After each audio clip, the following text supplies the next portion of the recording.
Welcome back to the 7th Circle. In today's video I'm going to talk about my top 5 mini companies with under 1,000 Patreon subscribers.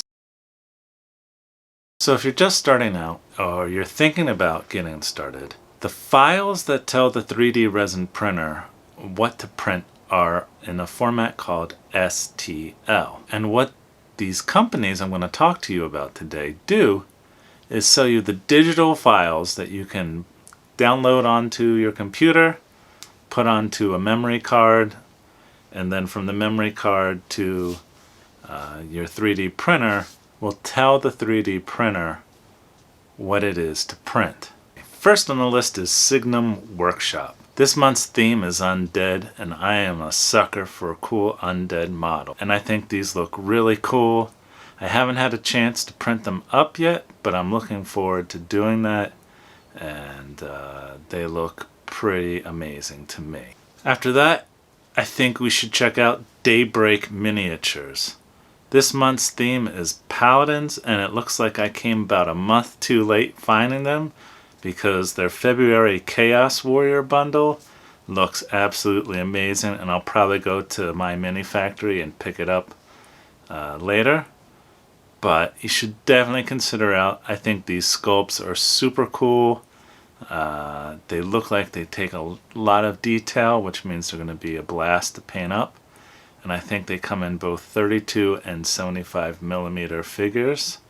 So you can print them for your gameplay, or if you're more of a collector, you can print them out and put them in a display case. Third on my list is a company called Crippled Foundry. I came across these, I believe, in February when another Patreon I subscribed to got a crossover promotion, and I checked it out, and their theme was Murder at the Fair. And I'm always a sucker for a good hook for stories. Got a bunch of different interesting NPCs, an entire jousting area. What I love about these sets is it focuses on a theme, and as a person who writes in their free time, I especially appreciate something that sparks my imagination. And each of these sets so far have really gotten into my head, and I really like them a lot.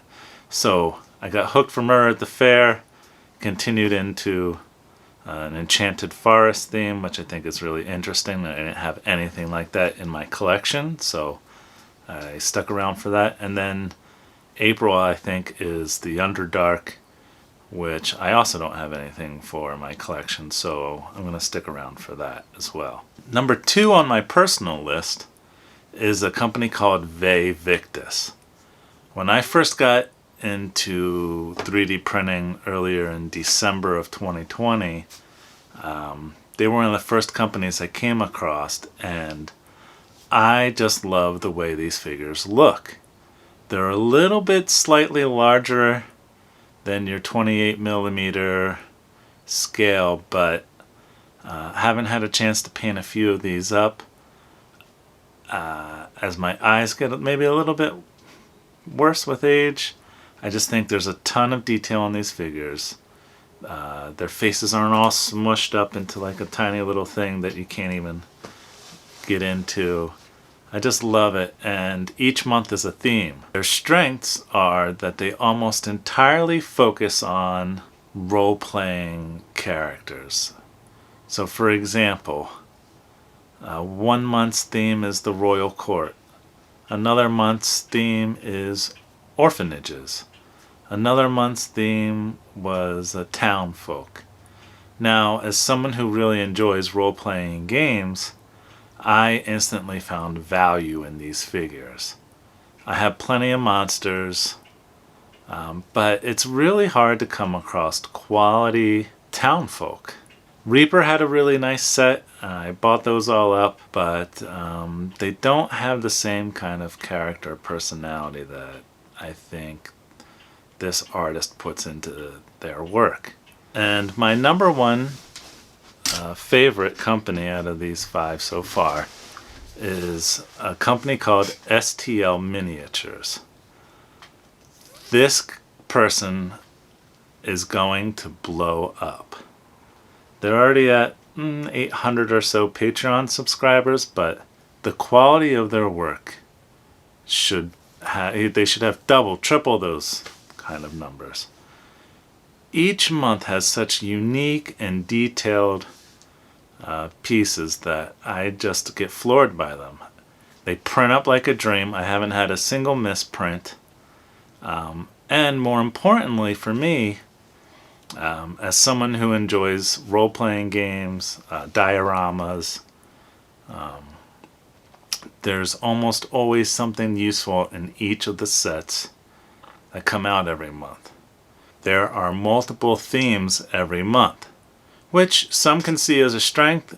You get your money's worth. There's a lot of different things. And the drawback might be, I wish that the artist spent their entire effort developing one theme for that entire month.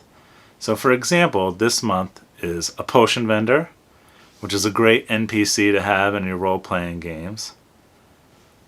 Then there's 3 different thieves, very characterful and unique, and they paint up really nice with some kind of ladder contraption, an entire monk sanctuary. So there's a gong and a Buddha statue and a weapon training and one of those kung fu things where you know, Bruce Lee would be very proud of. So the strength is there's something for everybody. The potential drawback is I would love 9 different thieves for the month. And I'd be happy just to have those thieves. And then next month I'd stick around and do the potion people and a whole potion manufacturer. I mean, it's awesome. There's really not drawbacks, but if there is a critique, that would be my one critique. But you should definitely check them out. Give them a month. They're welcome.